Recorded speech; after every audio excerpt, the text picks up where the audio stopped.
khăn khô lung lại dữ la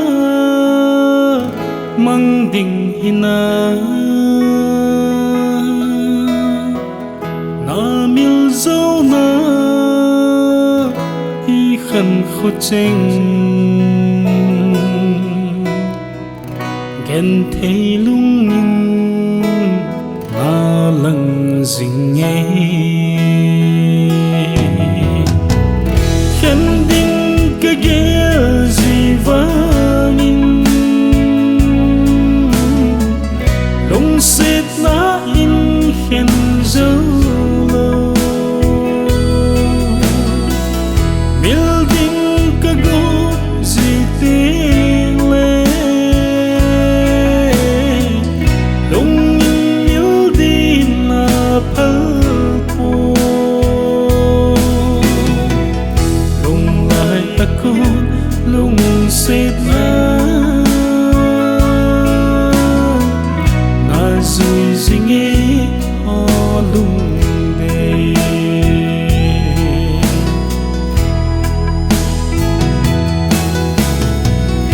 vì kỳ tiếp na thêm tu tranh ho mil din aha ca mil dâu cô câu kít thế hi ogo câu kít cá nô đi khăn khô chênh khen đinh cái ghé gì vang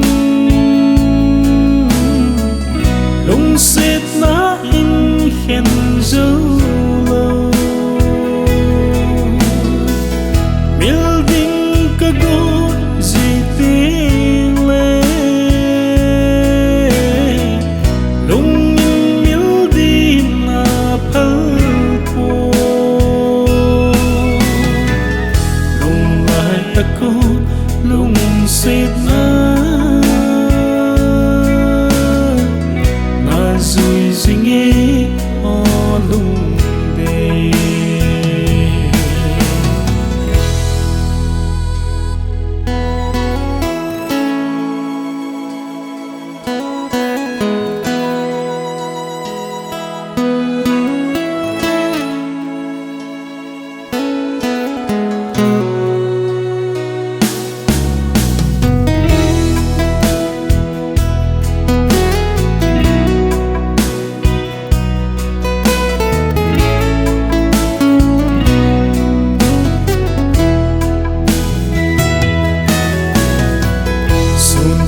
dọn tim ghen thấy cái đi à so lung ghé kipa na lâu hình lại bul đâu na din be pago lung xịt lấy na chân gió đàn hồng khen đinh cái ghé gì vang lung xịt na in khen dấu lâu mil đinh cái gỗ gì tiếng lệ lung phơ po lung lại ta cô lung xịt na rồi gì nghe họ lung đây rồi gì nghe họ lung đây